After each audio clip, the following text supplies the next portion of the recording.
Well, welcome to this episode of the Poetry of Healing. And as you can see, I have our phenomenal guest, Dr. Fields, here with us. And this is a continuation of the celebration of National Nurses Month. And Dr. Fields is a big hitter in the profession. He is the president of the National Black Nurses Association. So I want to welcome you, Dr. Fields, to this episode.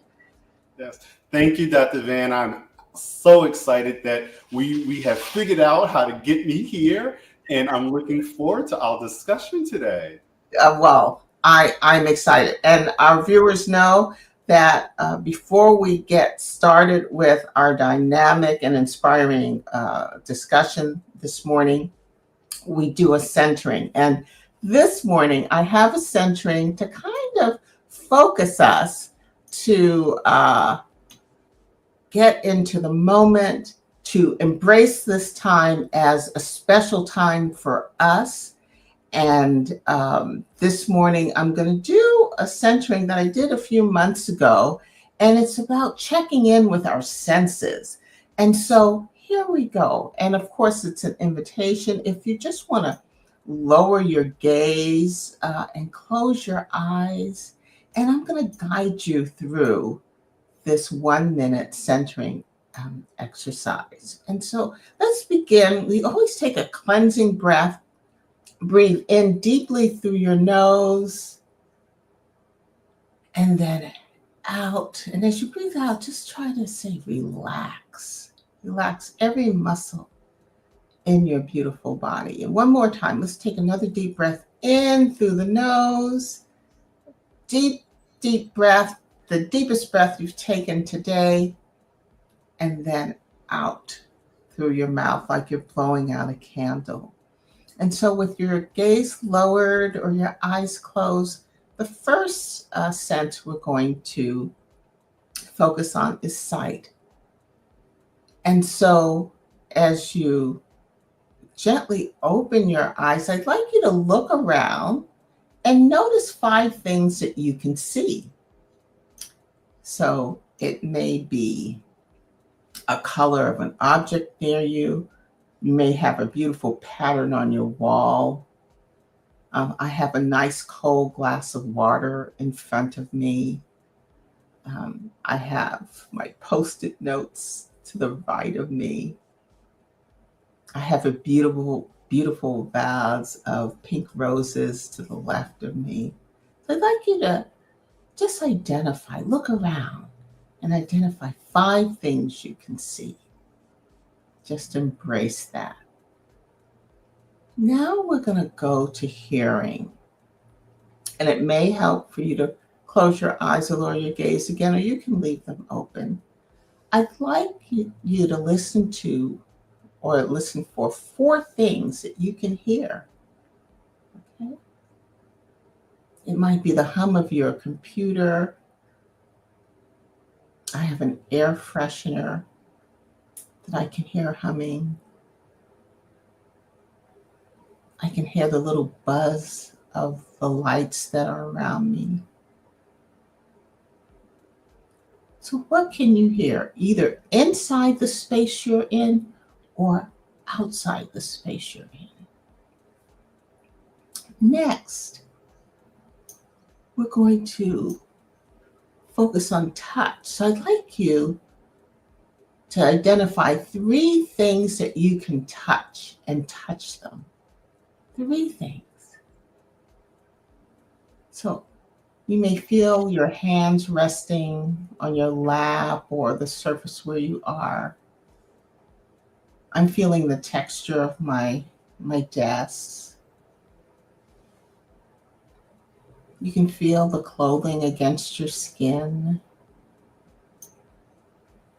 You might have something on your desk or the area where you are. Like you could just pick up and feel. And is it cool? Is it warm? Is it smooth? Just think about that. The fourth sense we're going to do is take notice of two things you can smell. Okay? Two things you can smell.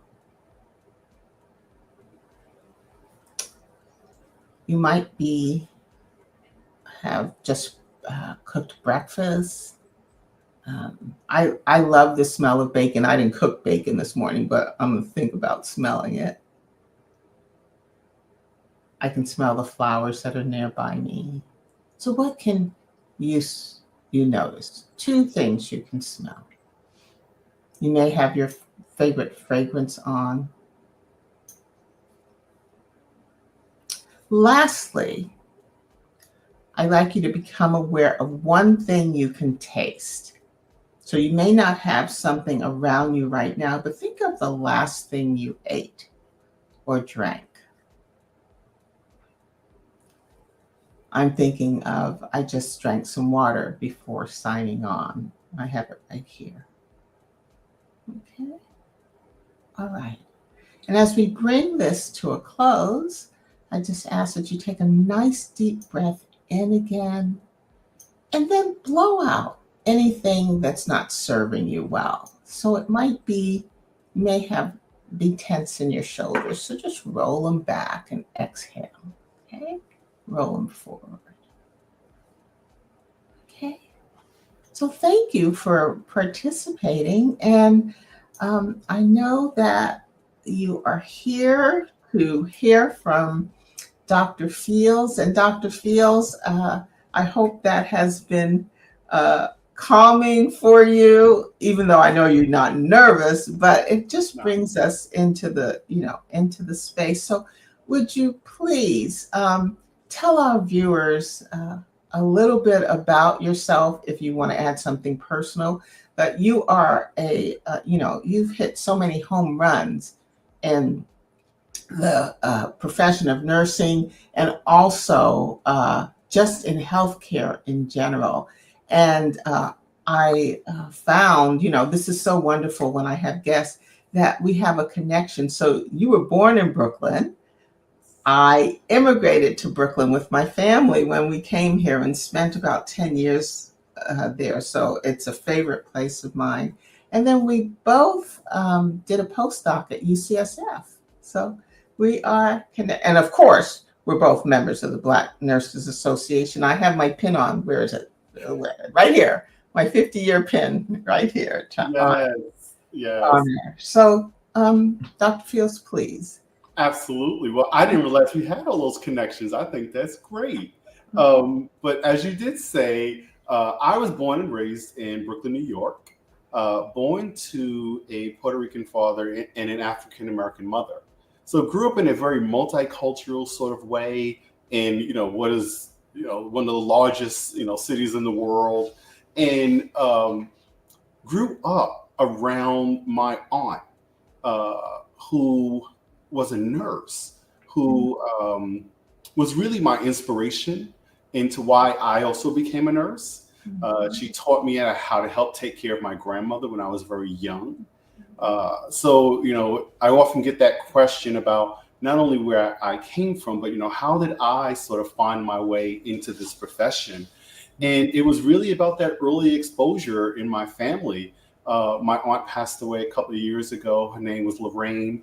I miss her dearly, but I carry her with me because she was truly my inspiration and the reason why I'm a nurse today. Thank you. I'm sorry for the loss of your aunt, but I know that I can just feel her spirit and within you. And we have another connection. I'm Hispanic too. I'm from Central America. So yes. There's a lot more of us than people realize who have, a bicultural, orientation. Yes. So, you are the president of the National Black Nurses Association. You are in your the first year of a 2-year term. Yet you also have a full-time job. So tell us a little bit about that. Yeah. So I do have the high honor and the privilege of being the 14th president of the National Black Nurses Association. I took office at the end of our last conference last August in Atlanta. But you're absolutely correct.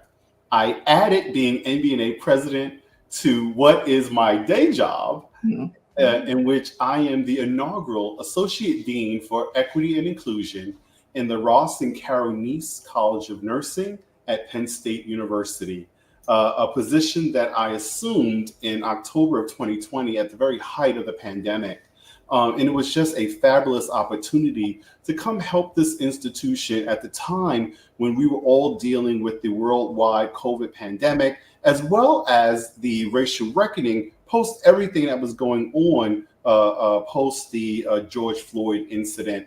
And it's been a great opportunity here to not only instill and help this institution with their DEI mission and vision, but really to foster the ability to follow students and support students, particularly historically underrepresented students, through their journey of becoming nurses, because we have to do everything that we can to diversify the nursing profession. Absolutely. When you talk about that, and congratulations, I didn't realize that you were the inaugural Associate Dean. So congratulations. And there's a lot of work associated with being the inaugural and the first. So I congratulate you. Dr. Fields, I'm just in awe because you're not only supporting the diversity at Penn State, but nationally, and I believe globally. You are here, there, everywhere. Your voice resounds throughout definitely the United States. I troll you on LinkedIn, so I know that you're just everywhere, and we are so grateful for your passion and compassion regarding diversity in the nursing workforce. So let's take a deep dive. But one more thing. So you don't have all of your initials after your name. You reduce them. So viewers, if you are just tuning in, we're having a discussion in celebration of National Nurses Month with the National Black Nurses Association president, Dr. Sheldon Fields. And so I want him to talk about his accomplishments. You are a fellow. We're both fellows in the American Academy of Nursing. So that's another thing we share. But you are a fellow in 3 other well, at least 2 others. I'm a fellow of the National Academies of Practice. And I'm also a fellow of the American Association of Nurse Practitioners, because I've been a family nurse practitioner for 26 years or so, almost as long as I've actually been an RN, because I went back to school quite early. And I've been given the opportunity to have a career that expands, nursing education, as well as clinical practice, research, health policy.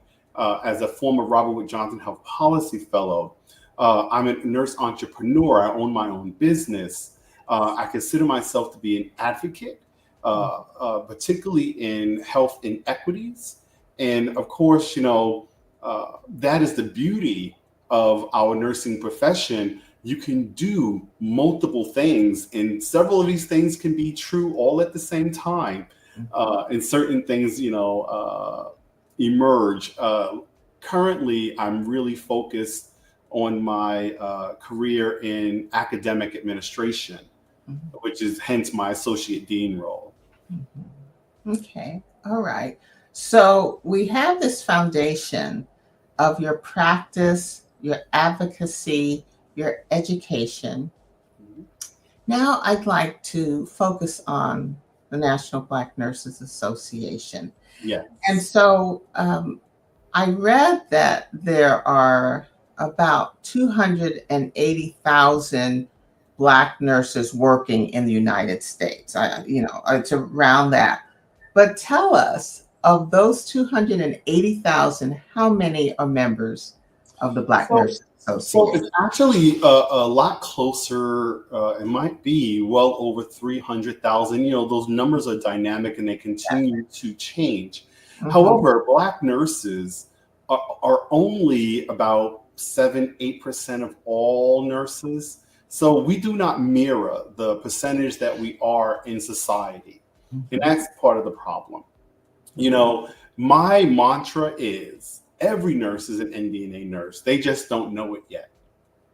And our membership is closing in on a little over 5,000 in the over 100 chapters. I believe at conference this year, we're going to bring in a few more new chapters. I think it'll get us to 115, but Mhm. we're in 34 states, including the District of Columbia. So we have this huge national presence and reach. And the goal, of course, always at NBNA is to continue to grow our membership.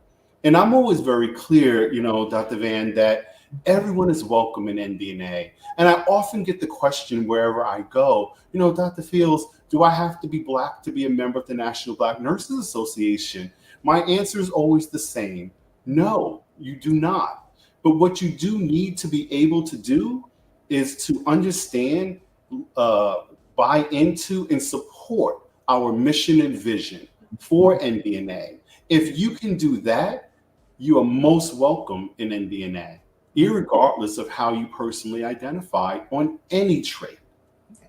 Absolutely. And I happen to know some members who are not Mhm. African descent or mixed African descent. So this is actually, Dr. Fields supports um, this position. And so let's talk about what are some of the priorities um, of the NBNA?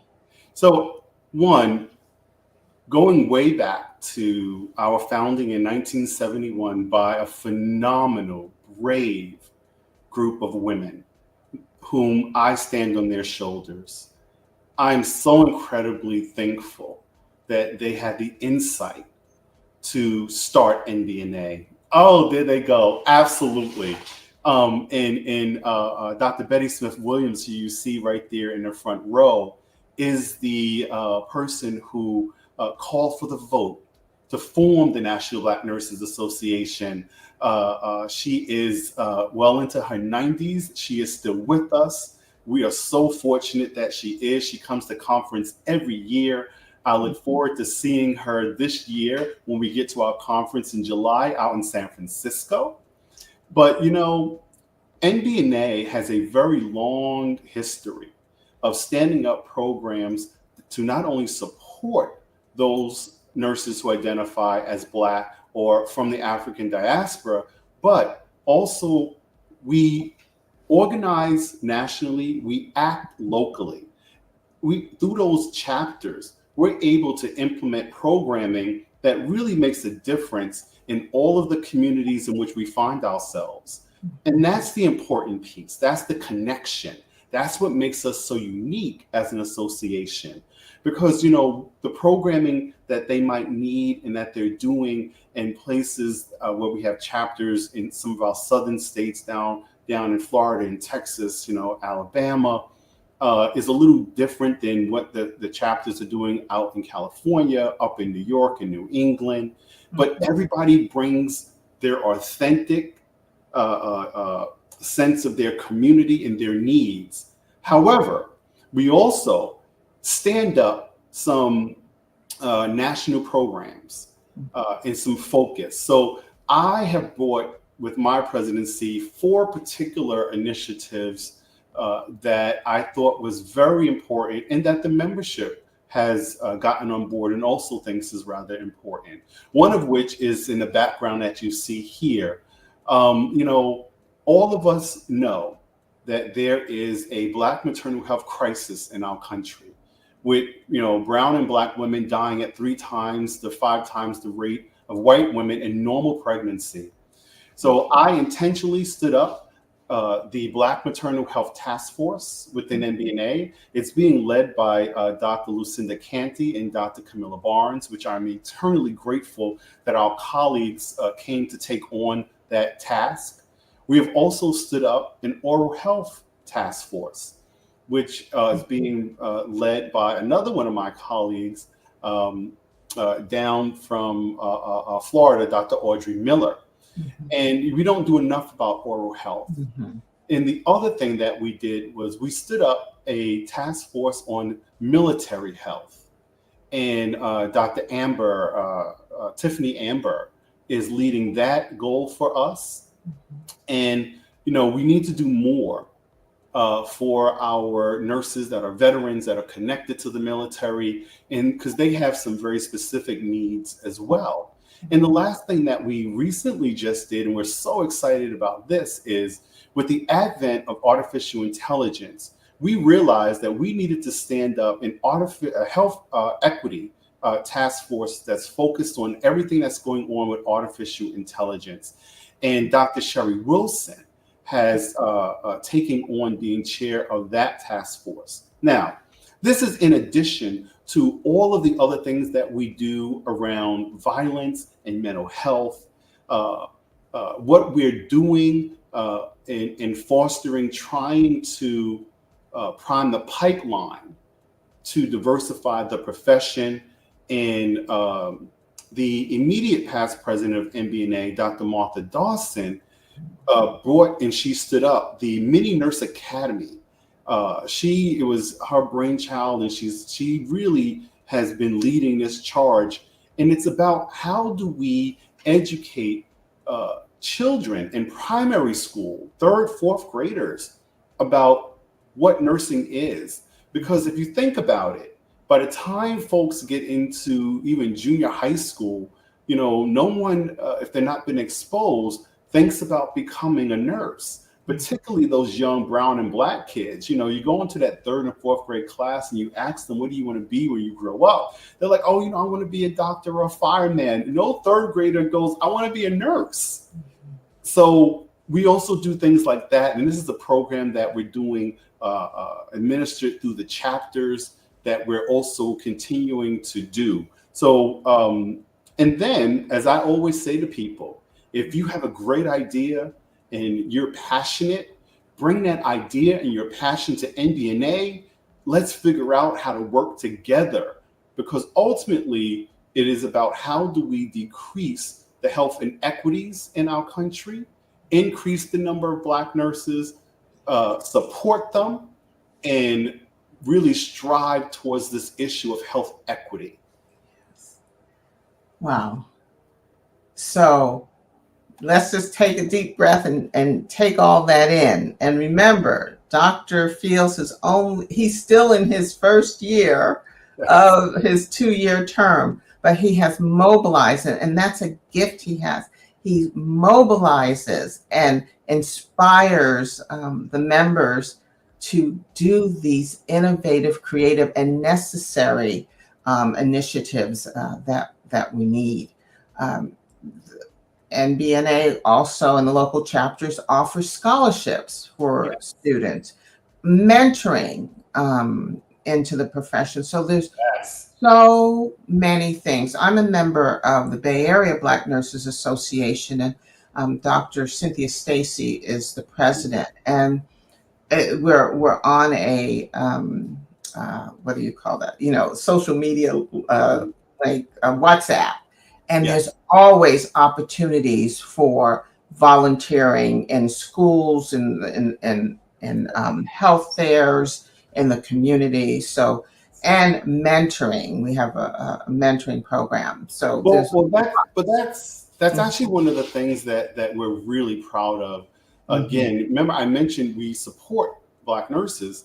23% of the membership of NBNA are students, and they're our future.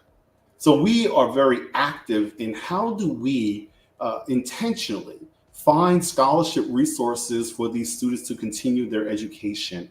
And these are unlicensed professionals, which is how we define students in NBNA. Now, mind you, once you get past your initial licensure, so if you're going back to grad school to get a master's or a DNP, a PhD, EDD, we also have scholarships for students at that level as well. Mhm. And come to an NBNA conference and you'll see it. We give out well over $300,000 last year. We'll do the same at our upcoming conference in San Francisco, and we are always on the lookout for resources to support people, what I call leveling up, because everybody knows if you're going to be around Dr. Fields and you're not leveled up with your education, Mhm. there's going to be a conversation about going back to school. And it's a gentle conversation, but it's an impactful and nurturing conversation. So talk a little bit about coming to San Francisco. That's my home base. So talk Well, about. July the 23rd through the 28th, we will be in San Francisco for our 52nd annual Institute and Conference. And we're very excited about coming to the West Coast. We have not been or held a conference in San Francisco in 20 years, so 2 decades. And the conference was originally scheduled to be held in Hollywood, Florida.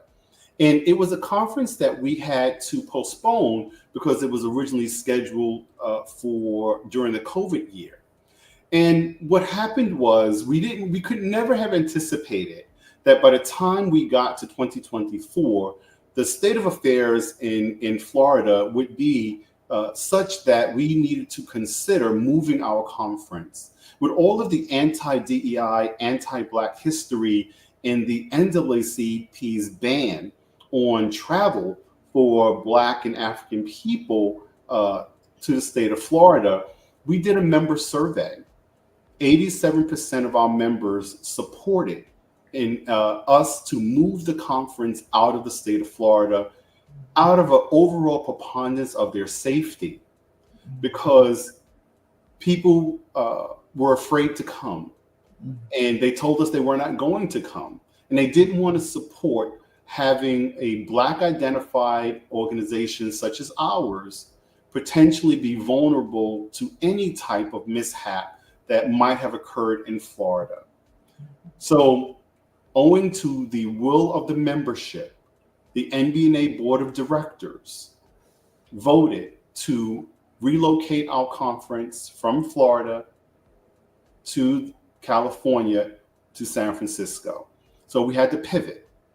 And I really want to thank the NBNA staff who have been working diligently to make sure that this conference goes off without a hitch. Our brand new executive director that we hired, Ms. Tanya Jackson, our former conference manager, Dr. Diane Nance, who helped us do a lot of that work as well. Kiana Shaw in our national office, our new financial analyst that literally just started with us, Mr. Jeffrey Hunter. They're just working so hard, and I'm thankful. But I promise you all, if you have not made plans, do so. July the 23rd through the 28th, we're going to be at the Marriott Marquis. The rooms are filling up quickly. So if you haven't made your reservations, you might get locked out of the main hotel. Don't worry, there's another one up the street, but you're gonna have to walk. But so make your plans.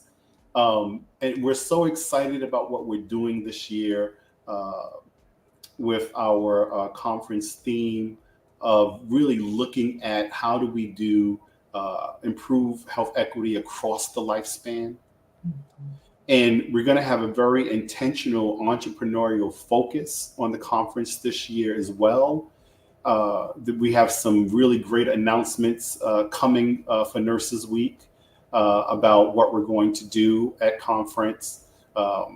So yeah, we're super excited. Hope you all are planning to join us. Well, it's been amazing to just, and I know there had to be a lot of hard work and pivoting in the background, but the way it was presented, Dr. Fields, smooth, positive, just an effective and inviting way. So, how many participants or do you expect at the conference? Or I should say, can you accommodate at the conference? So here's what happens at our conference. We get quite a few nurses that come. We're talking hundreds. In Atlanta last year was one of our largest, but we also get people who come because a lot of people who come to the conference also bring their families. NBNA is a family-oriented association, so people bring their families, their spouses, their friends, and it comes to a huge sort of culmination, if you will. Usually the Saturday evening of our conference, you can see it at the presidential gala that happens that night. It's an award ceremony. This year, it's also going to be a fundraiser, a major fundraiser for NBNA. And to give you a sense, in the main ballroom last year in Atlanta, it was filled to the rafters. And anybody who was there remembers there was not any room on that dance floor. There were well over 2,000 people who were in attendance that evening. And that included the 800 to a little over 800 actually registered nurses that were there, but all of the supporters. So the numbers are always increasing, which is again why when we moved it, we had to find a place that could accommodate it. And I'm telling everybody right now, the ballroom at the Marriott Marquis in San Francisco is bigger than a ballroom at that Hilton in Atlanta. So we're going to have a bigger dance floor this year. Well, all I can say is you talked about family. Yes. NBNA and local chapters are just like when we have a meeting, it's just like family meeting. And you talked about supporters. Here, I know here in the Bay Area, we have just tons of support, and I assume that's just across the nation. We didn't talk about the international chapters that you have. So can you just mention? So, in the past, NBNA has had interest from several folks internationally in Africa, in the Caribbean, and we are working now to stand up a chapter from a lot of really great interested folks in London. It's still in the works. We have some things to sort of figure out about exchange rates, as well as how do we make sure that we don't do anything that violates how we're currently structured as a 501c3 here. So we're consulting with a couple of our colleagues in some other international nursing organizations to figure out how they do their international chapters. Sigma being one of them, because Sigma Theta Tau is an international group. So we will have, hopefully, by the time we get to our next conference, we will be bringing in a couple of international chapters. Yeah, this is phenomenal. There's no limit to the reach of NBNA. So let's talk about. I just some viewers may have just dropped in, and we are with the National Black Nurse Association president, Dr. Sheldon Fields, and he's talked about his background and then the myriad of initiatives that have been implemented by the Black Nurses Association across the country, and even garnering interest internationally. And so now, Dr. Fields, what I'd like to talk to you about is, and this show is all about healing. So my question is, what do you feel Black nurses need to heal from right now? We know we have a long history, Yeah. and the ANA president at the time, during his presidency, the ANA issued an apology. But just talk a little bit about that and what Black nurses So, heal from. so again, I often get the question, Dr. Van, Dr. Fields, why does there need to be a National Black Nurses Association when there's not a National White Nurses Association? And I tell you, I'm ready for the question. I always am. But I always do what you asked us to do at the beginning of this conversation. I take a deep breath before I answer it because I need to center myself. Mm-hmm. And then the response usually goes something like this. Well, there's some history that you may not be aware of. And the question usually comes from somebody who's not a person of color, and that they're not aware that for a great majority of its early formation, the American Nursing Association excluded membership for anybody who wasn't white. They wouldn't let any nurse of color join. Mm-hmm. So, they formed, those nurses of color formed the National Association of Colored Graduate Nurses. They formed their own group. And this group advocated for many years to become a part of ANA. And they were told again, time and time, no. But around the early 1950s, there was an agreement struck with ANA that they would allow membership for these nurses, with the caveat that they sundown or close the National Association of Colored Graduate Nurses. So they did. And would it surprise any of you, because it didn't surprise me, that true inclusive membership in ANA simply did not come? They still weren't allowed to have leadership positions or really have a true voice, even though they were members. Hence, the reason why those brave founders that we saw earlier got fed up enough and was like, we're going to form our own association. There you go. Hence, the birth of the National Black Nurses Association out of the former, National Association of Colored Graduate Nurses. And it was time. And as I also often say to people, when we ever get to the point where true inclusion in nursing through something like the ANA actually happens, I still don't think we would ever sundown NBNA, because our association is very necessary, because we fight for people who look like us in places and spaces where we live, learn, die, and play. And currently, what we're all healing from, particularly anybody who's of African descent in this country, the racial animus in this nation is perverse. It is, you can put your pulse on it.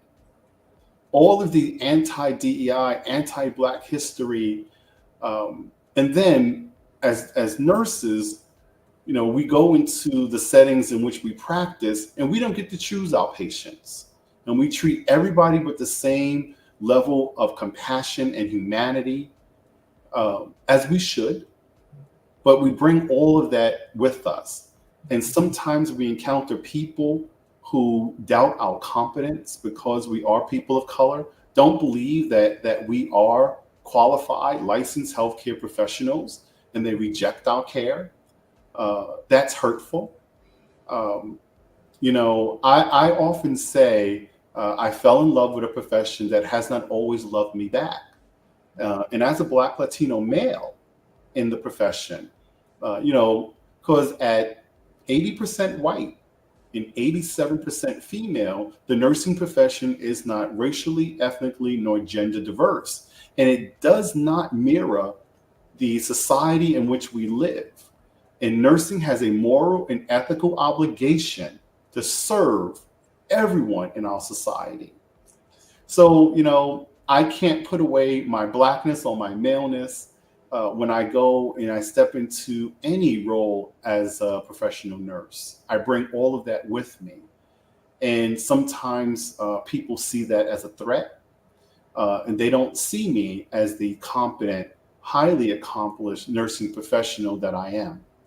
And I know that to be true for several of our colleagues as well. Mhm. Well, Dr. Fields, you summed up hundreds of years of what us as brown, black folks have had to deal with, especially so eloquently you described it in the nursing profession. So there are organizations such as the National Black Nurses Association and the local chapters that support Black nurses to be able to be successful and feel proud to be nurses. So my question to you is, and I'll tell you first what I do. In order to counterbalance and mitigate these things that come at me, I meditate daily, and I use my breath and heart math and things like that. Share with us what you do, Dr. Fields. So, like a lot of our colleagues, Dr. Van, I will readily admit I am not as good at taking care of and being mindful of my own wellness as I probably should. And the older I get, the more aware I actually become. So I've now been starting to be very intentional about my morning walk. Really just you got to take some time for yourself. I've become more mindful even about the amount of water I drink every day. I set a daily limit. I carry my water bottle. Even just those minor little things make a difference, And every now and then, because I can work all day, every day, there's always something to do. But at some point, you got to shut off the computer and you got to walk away. Everything will still be there when you come back. So it's also about setting some boundaries and getting more mindful about what those are. Doing things that bring you joy outside of everything else that's going on around you, because you also can't control everything. And that's really hard for a type A Aquarian who's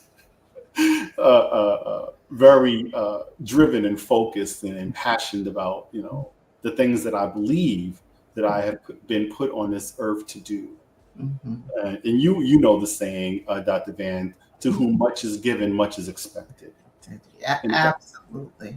Absolutely. So, Dr. Fields, I didn't know you were going to come on the show and preach, but now you just preached about self-care and how important. And thank you for being so vulnerable and letting our viewers know that, you're not perfect. And I need to say, I don't meditate every day, but I'll tell you, I take quiet time every day. Just I set my phone on 5 minutes, and just to settle your mind, it will do wonders for you. So, you know what other things I do? Yes. Every day, like when I'm in the morning, when I'm getting ready, dressed, I put on my favorite music. I'm in there. I'm getting ready. I'm singing. You gotta find it somewhere. And I can actually carry a pretty good tune, so if I do. Okay, so are we gonna sing? Are you gonna sing us out? No, no, but I can carry a tune. It's from all those years, being raised in a Uh-huh. Baptist church, growing up with my grandmother, and being Uh-huh. forced to go to choir practice. Mm-hmm. Mm-hmm. That's our foundation though, right? Absolutely, absolutely. And if church isn't a foundation, then something else might be your foundation. But we all need a foundation to keep us going. So, Dr. Fields, this has been absolutely enriching and inspiring, and I just thank you so much. But before you go, I have two questions for you, and one is, what advice would you give to a nurse, well, a person who's thinking about going into the profession? So it's a three-part. Thinking about going into the profession, is currently a student in nursing, and currently a practicing either clinical or leader. What advice would you give Okay. to them? Mhm. So here's what I'll say to those who are aspiring to the profession: do your homework and do your due diligence. Because when I go and I talk to students quite often, and I'll go into a classroom and I'll ask a question about who wants to be a nurse and why do you want to be a nurse, and they have these what I call the Miss America answer. They'll go, oh, because I want to take care of people, and I want to and that's great. But then I ask them, how many of you really like science? And half the room doesn't raise their hand. And I inform them that nursing requires very intentional study in the sciences. And we're going to make you take a ton of science classes before we ever let you take a nursing course. So prepare yourself for that. For those who are currently nursing students, stay the course. I know it's hard. I know it's a challenge. Nursing school is and can be very difficult, very challenging, but it is also still very doable. And if you don't believe it, come join us in NBNA. Let us help you. You are not alone. We have resources for you. We have mentors. We have scholarships. And sometimes, and some of you are in places and spaces where when you look around, you don't see yourself because you are in majority spaces where there are not people of color. So come, because when you walk into an NBNA conference and you see a ballroom full of people who reflect who you are, you even feel and you truly then believe that you are not alone. And we need you. So stay the course. For my colleagues that are in their careers, that are trying to find their way into other areas, that are progressing, I say something very similar. Let us help you. Everybody needs a mentor at whatever point you are in your career for whatever it is you're aspiring to do. I still have mentors. I have some fabulous people who continue to support me. When and one of them, and I'll call him out, and he's going to get mad at me, but I'll call him out. I rely so much on the wisdom and the guidance of Dr. Randolph Rash. And if you don't know who Dr. Rash is, he was the first African American man to ever receive a PhD in nursing in his country. He is an absolute brilliant man. He is a friend. He is a colleague. He is a confidant, and he is my mentor. And I'm so grateful for his presence in my life. So find your mentors, continue to strive for whatever it is you really want to do. There are so many great things that we can do in this profession. And sometimes people will intentionally put obstacles in your way. Find your way around them and be resilient. And join us in NBNA. Absolutely wonderful. There's so much more. We've just started to peel away the layers, and this has been phenomenal, informative, Dr. Fields. And You have a little more than a year left. What is it on your heart, and not on the paper, but on your heart? What do you want to accomplish before the end of your term? When I think about it, I will work to do everything that I can to leave NBNA a little better than how I found it as president. I consider myself to be a transformative servant leader. And we're really focused on not only reserving and respecting NBNA's past over its last 53 years, but also ensuring that NBNA is going to be here for the next 50 years. And when things get a little challenging, as they do, I remind myself of that. And also about the absolute honor it is to have been given the responsibility by my colleagues to provide leadership at this time. I do have one more year in my current term, but however, I really do hope that next year when I run for re-election, that my colleagues will continue to give me the opportunity. If they do, I will gladly continue my servant leadership. Wow. Dr. Fields, thank you. Thank you. Thank you. And as we close, I just want to say that we support you. We are in awe and admiration of all you've done just in this year. And it's just going to get better. It's just started. You've just begun. And what an impact that you have had. Thank you for your service. Thank you for your commitment.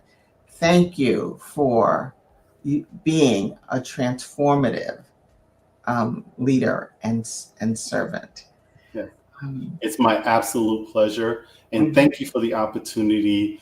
This has been absolutely wonderful. I've enjoyed this conversation. As I told you earlier, I was so looking forward to it. Well, this is one of the shows where I wish I had an after show so that we could continue the conversation. But that's given me an idea for. What's an idea? The after show. I love it. I love it. Yeah, so after the show. But you have a great day, Dr. Fields. And if I don't see you before, I will definitely be at the conference in July. And also, we're going to drop into the chat after this episode contact information for Dr. Fields and information about the upcoming conference. Yes. So that you can be there. And San Francisco, it will just embrace you. The Black nurses will embrace you. You will be embraced. Thank you so much, Dr. Fields. Absolutely. Bye for now. Okay. All right. I just want to take a breath and just kind of embrace everything and take in everything Dr. Fields has said. I know I am inspired by his words, by his passion, by his energy, by his commitment. And what I wanted to read, and it's just perfect. I put my finger into my book, Regala Healing, before starting, and I just think that my energy knew that this would be the right words to end with. And so this is my poem, I Believe Too, and it's on page 121 in my book, Regala Healing, and you'll get the information about how to access it. But it's titled, I Believe Too. I believe the time is now. I believe I know how. I believe my spirit is on fire. I believe I'm inspired. I believe my purpose revealed. I believe I am healed. And so I hope that there has been something during this time that has inspired you and that has healed you and that will propel you to do all the things that your heart desires and all the things that you have been equipped in life to do. Because remember, you are beautifully made in his sight. And so please join me here the first and third Sundays right here. And until I see you again, I wish you love and light. Thank you.